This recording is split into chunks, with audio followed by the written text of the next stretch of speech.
The Chilean government has not yet requested a TPS, but if they do, there's no guarantee that the U.S. government will grant it. From Capitol Hill in Washington, I'm Michelle Carlson. Right now I'm standing in the middle of the National Mall, where on Sunday this area will be filled with close to 100,000 people flying in and taking buses from all over the nation in hope to push President Obama and not let the idea of immigration reform die. Every year, more and more people come out for Campus Beautification Day, from students to professors and even families nearby. And the campus is already looking more beautiful. And for those who sweated it out in 80-degree heat today, there's a free barbecue on the quad to end the day on a good note. The march on Saturday ended exactly where it began, in front of the White House. Tomorrow, reports say approximately 100,000 people will fill the National Mall marching for immigration reform. April 1st marks the United States' 23rd nationwide census. Citizens have 2 weeks to fill out and mail in their 10-question forms. Algunos demócratas ven la posición de Reid peligrosa, pero su voz puede movilizar votantes en favor de él. Activistas piensan que el respaldo de Reid también puede asegurar que la reforma migratoria no fracase como sucedió en el 2007. En Washington, Michelle Carlson.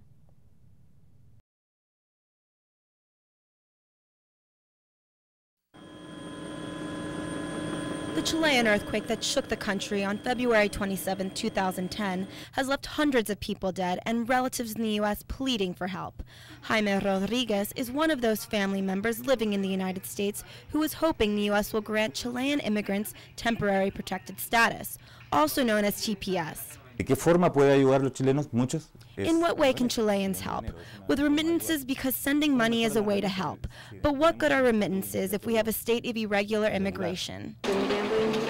TPS is an immigration benefit temporarily granted to the citizens of a country under certain conditions, like a major natural disaster. A TPS would give Chileans who are here illegally authorization to work in the U.S. for at least 12 months. Congressman Lincoln Diaz-Balart agrees the U.S. should increase aid, but says a TPS is premature. That process would have to be started by a petition by the Chilean government, and they haven't contacted us. After years of asking, Haitians in the U.S. got a TPS in the aftermath of the January earthquake. However, Peruvians were not granted one after their earthquake in 2007. Rodriguez believes Chile has a stronger case than Peru. Tenemos una lamentable ventaja sobre. We have a little advantage in comparison to what happened in Peru. It's still an earthquake, but the Peruvian earthquake was of less intensity, and the area affected was much smaller. Currently, only 6 countries have TPS, and many are waiting to see if Chile possibly will be next. These wounded warriors rolled across the American University basketball court to once again compete, but also having fun while recovering from catastrophic war injuries in Iraq and Afghanistan. The vets are being treated at Army Medical Centers Walter Reed and Brooke in Texas, but their disabilities have not stopped them from playing the game. It's a passion for me to learn how to play ball in any way I can, because if you give up the things that you like to do, then, you know, it's just like life. It's like saying life is over, and that's not true. So. Walter Reed in Northwest Washington provides treatment and support for more than 150,000 soldiers. In these exhibition games, survivors share personal stories with hopes of gaining understanding and support from the community. We want the guys to feel like they can be comfortable with their disability in the community, but also people in the community be accepting of what they see and what these guys have going on. Coordination is key in order to scoot, dribble, and shoot. And the rules of the game are the same as regular basketball. AU's Pi Kappa Phi fraternity teamed up with the Paralympic military program to sponsor the game and raise money. It's not really about the money. We're kind of just, they've never played in this kind of atmosphere. Mostly it's in the gym. They've never even actually played another medical center either. So it's kind of a pretty unprecedented, both here at American and for them as well. The game raised an estimated $4,000 for the Wounded Warriors Project, as well as Push for America. The nonprofits benefit wounded veterans and people with physical and mental disabilities. Michelle Carlson, District Wire News. La reforma migratoria ha desaparecido en la agenda del Senado. Esa declaración viene del senador Harry Reid este martes pasado. La reforma migratoria ha sido la plataforma de Reid para su reelección, encendiendo más controversia. Yo creo que debemos pasar una reforma migratoria que asegure las fronteras, un programa para trabajadores temporales, un camino para la legalización, sanciones para empleadores y el DREAM Act. Ha sido un año desde que el presidente Obama prometió centrarse en la reforma migratoria y activistas quieren ver que la ley sea aprobada. Algunos, como Jack Martin, dicen que el gobierno debe de enfocarse en la economía y en el desempleo.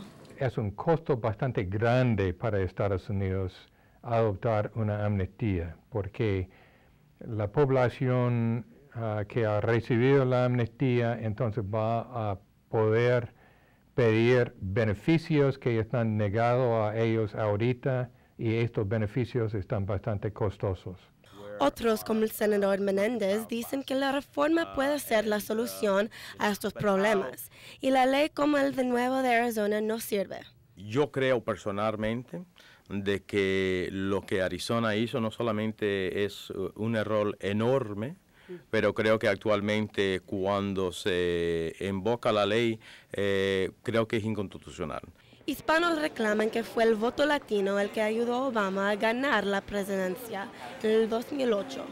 Los hispanos son el 20% de la población en Nevada, y el empuje de Reid por una reforma migratoria puede atraer su voto.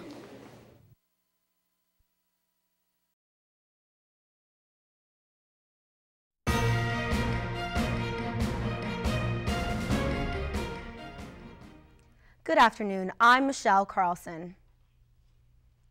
World leaders from more than 40 countries are meeting in Washington today for a nuclear summit.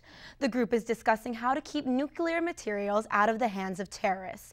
President Obama says he hopes the summit will start a global effort against nuclear developments by terrorist groups. Republican critics say the president isn't taking a tough enough stance against nuclear threats from Iran and North Korea. Elections in the Sudan are being extended for another 2 days. The Sudan Elections Commission says it wants to make sure everyone gets a vote.